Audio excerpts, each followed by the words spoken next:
శ్రీ గురుభ్యో నమః. దత్తాత్రేయ సమారంభం స్వప్రకాశానంద మధ్యమాం అమృతానంద పర్యంతం వందే శ్రీ గురు పరంపర. శ్రీ గురుభ్యో నమః. ఆ ప్రశాంతత అన్నది ఇచ్చేదే లక్ష్మీదేవి. ఫస్ట్ చూడండి, ఈ లక్ష్ముల్ని కూడా ఎంత అందంగా వాళ్ళు అమర్చారు అంటే, ఫస్ట్ లక్ష్మి పేరు ఆదిలక్ష్మిట. ఆదిలక్ష్మి అంటే అర్థం ఏమిటి? ఆది అంటే మొదటి నుంచి చివరి వరకు నాతో ఎవరుంటారు అని ప్రశ్నించుకుంటే, మీరు ఈ శరీరం అంటే భగవద్గీతలో చూసినా ఇంకెక్కడ చూసినా శాస్త్రం ఏం చెప్తోంది అంటే, ఆత్మ అన్నది శాశ్వతం, శరీరం అన్నది ప్రతి భర్తకి అంటే ప్రతి 100 సంవత్సరాలకు ఒకసారి మనం బట్టలు ఏ విధంగా అయితే మారుస్తున్నామో శరీరం కూడా అదే విధంగా మారుతోంది అని చెప్పే స్థితి ఏదైతే ఉందో, ఈ ఆదిలక్ష్మి అంటే అర్థం ఏమిటి అంటే, ఫస్ట్ నుంచి మనతో ఏది ఉంది అని మనం ప్రశ్నించుకుంటే మన ఆత్మ అన్నది ఉంది. ఆ ఆత్మ తత్వాన్ని అంటే ఆత్మ యొక్క శక్తిని ఎవరైతే పెంచుతారో ఆవిడ పేరు ఆదిలక్ష్మి.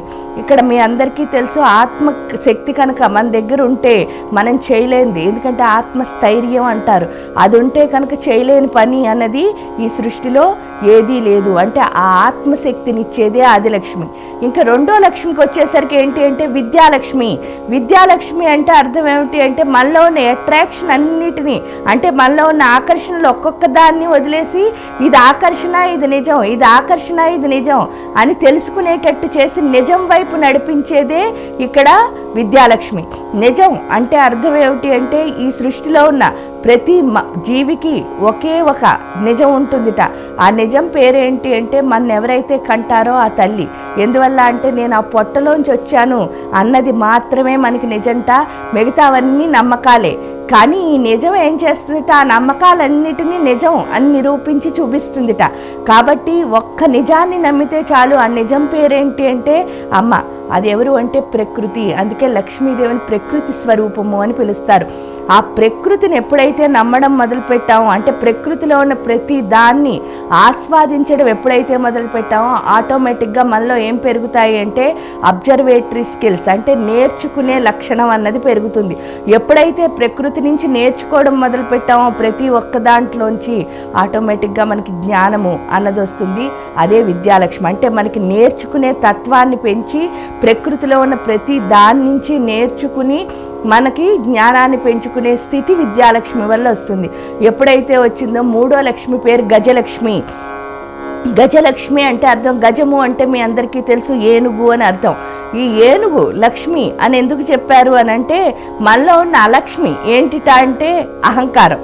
అహంకారం ఏమిటి అంటే, ఈ శరీరంలో చూడండి, నేను ఈ పని చేయగలను, నేను ఇంత గొప్పదాన్ని, నేను ఇది చేశాను అంటే మనం ప్రతిసారి మన ఐడెంటిటీని మనం ప్రూవ్ చేసుకోవాలి అని ట్రై చేస్తూ ఉంటాం. కానీ ఈ గజలక్ష్మి అంటే గజము, మీరు ఎప్పుడైనా ఏనుగు గురించి విన్నప్పుడు ఏనుగుకు ఒక పేరు ఉంటుంది. అది ఏంటి అంటే మదపుటేనుగు అని పిలుస్తారు. మదపుటేనుగు అంటే అర్థం ఏమిటిట అంటే, ఈ సృష్టిలో అన్నిటికంటే ఎక్కువ అహంకారం ఏనుగుకు ఉంటుందిట. ఎక్కువ అహంకారం అంటే అర్థం ఏమిటి అంటే, మీరు లలితా సహస్రం చదివితే మహతీ మేరు నిలయ అని పిలుస్తారు. అంటే మహతి అంటే అర్థం ఏమిటి అంటే మహత్ అహంకారం కలది. మహత్ అహంకారం కలది అంటే అర్థం ఏమిటిట అంటే, నేను అంటే ఈ చిన్న శరీరం కాదు, నేను అంటే ఈ సృష్టి అంతా నేనే ఉన్నాను అంటే ప్రతి ఒక్క ప్రాణము. ఎందువల్ల ప్రాణశక్తి, మీకు దానికి ఎగ్జాంపుల్ ఒకటే, ఒక బెలూన్ కనుక మనం ఊది పైకి ఎగరేసాం, మామూలుగా బెలూన్ ఊదాం అనుకోండి, ఊదగానే దానిలో గాలి ఎప్పుడైతే నిండుతుందో అది ఎప్పుడూ ఆకాశాన్ని చూస్తూ పైకి ఎగురుతుందిట. కానీ ఆ లోపలున్న గాలి బయటున్న గాలి ఒకటే అన్న జ్ఞానం ఎవరికి ఉండదు అంటే ఏనుగు.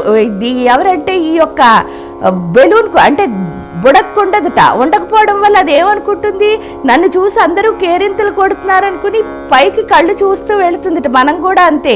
ఈ శరీరంలో ప్రాణం ఉన్నంత వరకు మనం భూమి మీద నుంచున్నాము అన్న చిన్న విషయాన్ని మర్చిపోయి ఎప్పుడు మన కళ్ళు నెత్తికెక్కే అంటారు. మీరు చూస్తే నెత్తికెక్కడం అంటే ఏంటి అంటే ప్రతి దానిలోనూ మనకు గర్వమే. అంటే మనం ఎంత గొప్ప మనం చెప్పడానికి ట్రై చేస్తాం.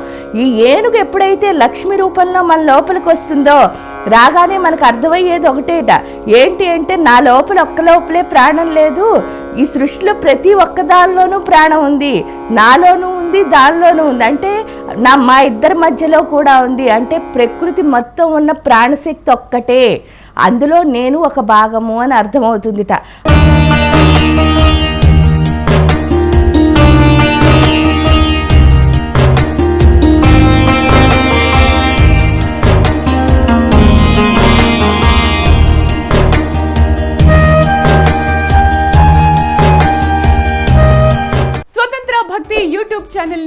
సపోర్ట్ చేయండి. మీకు ఈ వీడియో నచ్చితే లైక్ చేయండి, మీ స్నేహితులకు శ్రేయాభిలాషులకు షేర్ చేయండి, మీ అభిప్రాయాలను కామెంట్ చేయండి. సబ్స్క్రైబ్ చేయడం మాత్రం మర్చిపోకండి. స్వతంత్ర భక్తి YouTube channel. Please like, share and subscribe.